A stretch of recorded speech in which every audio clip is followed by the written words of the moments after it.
Hi student, let's read the question, and question says that there is no effect of dash dash on the motion of gas molecule. Second, if the density of a gas at 27 degrees Celsius and 1 atmospheric pressure is 1.8 gram per liter, its molecular mass is dash dash dash.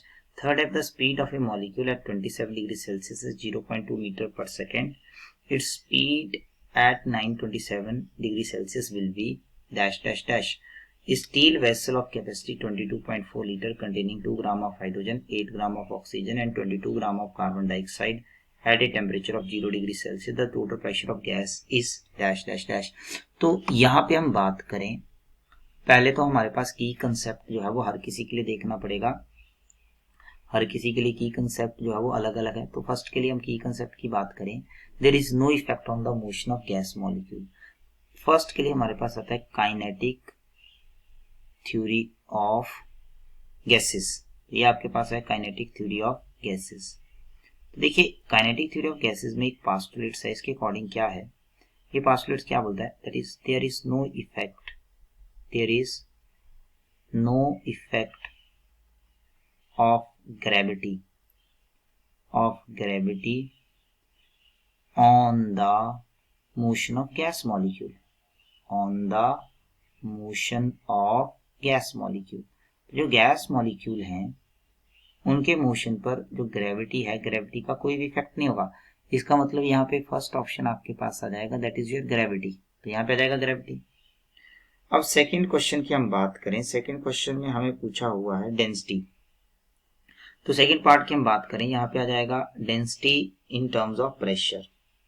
तो हम लोग जानते हैं कि density जो है, अगर हम लिखें, हमें पता है पीवी इज इक्वल्स टू, आपके पास एनआरटी होता है और पीवी यहाँ से आ जाएगा एनआरटी आ जाएगा given weight upon molar mass into आपके पास आ जाएगा आरटी। तो यहाँ पे देखिए पीएम किसके इक्वल आ जाएगा, that is W upon V into आपके पास आ जाएगा आरटी। तो यह डेंसिटी पीएम किसके इक्वल आ जाएगा, that is equals to D R T. Okay, तो ये डी आर टी के इक्वल आ जाएगा। हमें यहाँ से क्या फाइंड करना है, मोलर मास। तो मोलर मास किसके इक्वल आ जाएगा, this is D R T upon यहाँ पे पी आ जाएगा। सारी वैल्यू गिवन है। डेंसिटी हमारे पास गिवन है 1.8 ग्राम पर लीटर और प्रेशर है तो हमारे पास आर का वैल्यू लेना पड़ेगा 0.0821। जब भी प्रेशर एटमॉस्फेयर में हो तो आर का वैल्यू लेते हैं 0.0821। ओके, एंड टेम्परेचर जो हमारे पास है, अगर हम टेम्परेचर की बात करें 27 डिग्री, दैट इज योर 300 और प्रेशर कितना है, दैट इज योर 1 एटमॉस्फेयर दिया हुआ है। तो यहाँ पे हम इन वैल्यू को कैलकुलेट करोगे तो m कितना आ जाएगा, m का वैल्यू आ जाएगा 44 पॉइंट, यहाँ पे आ जाएगा 33 ग्राम। तो इसका मतलब m का वैल्यू आ जाएगा 44.33 ग्राम जो है यहाँ से आपके पास बन जाएगा। ओके, तो ये आप देखिए आंसर जो है यहाँ से आपके पास आ जाता है। अब देखते हैं थर्ड क्वेश्चन जो है, थर्ड क्वेश्चन क्या दिया हुआ है। अगर थर्ड पार्ट की बात करें, यहाँ पे हमारे पास क्या है, if speed of a molecule at 27 degree Celsius is 0.25 metre per second, its speed at 927 degree Celsius will B.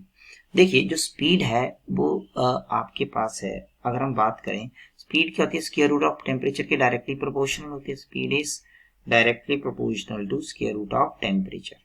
Okay, किसी तरह की स्पीड की बात करें that is directly proportional to square root of temperature. तो इसका मतलब v1 डिवाइडेड बाई v2 किसके इक्वल आ जाएगा, this is equals to square root of t1 divided by आ जाएगा t2।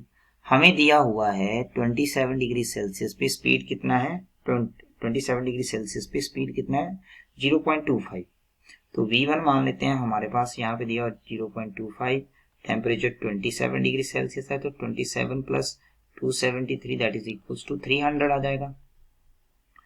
और हमें बोला है कि v2 फाइंड करनी है। v2 किस पे फाइंड करनी है, टेम्परेचर हमें दिया हुआ 927 डिग्री सेल्सियस, t2 कितना आ जाएगा 927 प्लस 273, ये आपके पास आ जाएगा 1200 केल्विन आ गया, यहाँ पे आ गया केल्विन। तो ये वैल्यू पुट कर दें, v1 है 0.25, v2 हमें निकालना है, t1 कितना है 300 और यहाँ पे आपके पास आ जाएगा दैट इज योर 1200।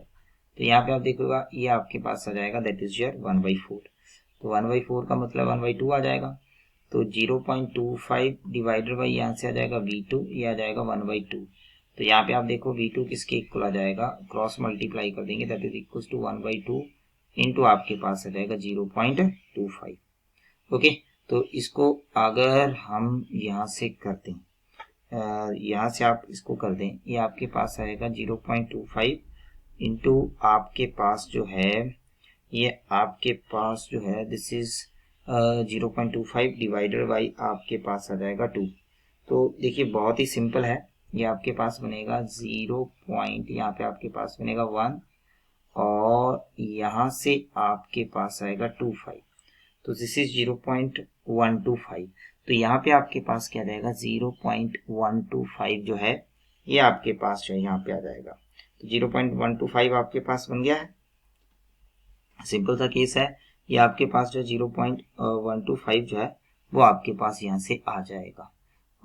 अगर हम इसको यहाँ पे sorry this is wrong, calculation में थोड़ा सा मिस्टेक हो गया है। अगर हम यहाँ पे देखें तो हमारे पास ये क्या हो जाएगा, अगर हम इसको थोड़ा सा कैलकुलेट करें, थोड़ा सा क्रॉस मल्टीप्लिकेशन में मिस्टेक हो गया है, तो अगर हम इसको थोड़ा सा सही करें, you can say that its value comes out to be, cross multiply में यहाँ से आ जाएगा, दोनों को मल्टीप्लाई करेंगे 2 इंटू क्या हो जाएगा 0.25, that is 0.5 metre per second.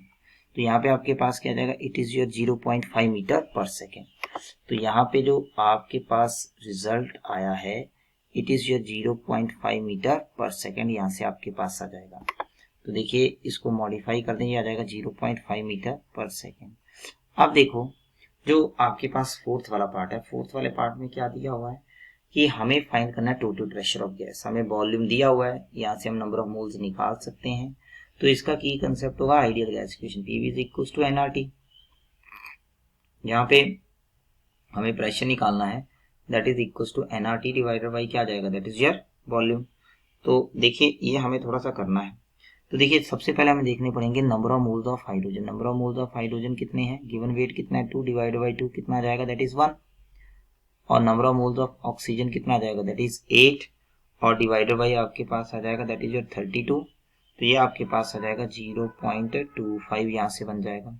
और number of moles of carbon dioxide की हम बात करें, कार्बन डाइऑक्साइड के कितने, गिवन वेट कितना है 22 और यहाँ पे आपके पास आएगा 44, दैट इज इक्वल्स टू 1/2। तो 1/2 देखेंगे आ जाएगा 0.5 आ जाएगा, यहाँ पे कितना आ जाएगा 0.5। तो देखिए अगर प्रेशर निकालना है, नंबर ऑफ मोल्स टोटल कितने आ जाएंगे, n कितना आ जाएगा 1 प्लस 0.25 प्लस 0.5।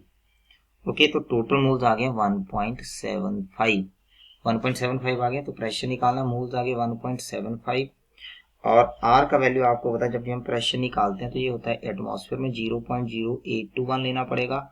और टेम्परेचर कितना हमारे पास, that is 0 degree Celsius. 0 degree Celsius का मतलब है 273 और इसको हमने किससे डिवाइड कर देना है, दैट इज वॉल्यूम कितना दिया 22.4 लीटर। तो इसको जब आप सॉल्व करोगे आ जाएगा 1.75 एटमॉस्फेयर। तो यहाँ पे वैल्यू आ जाएगा 1.75 atmosphere. So I hope this will clarify your doubt. Thank you.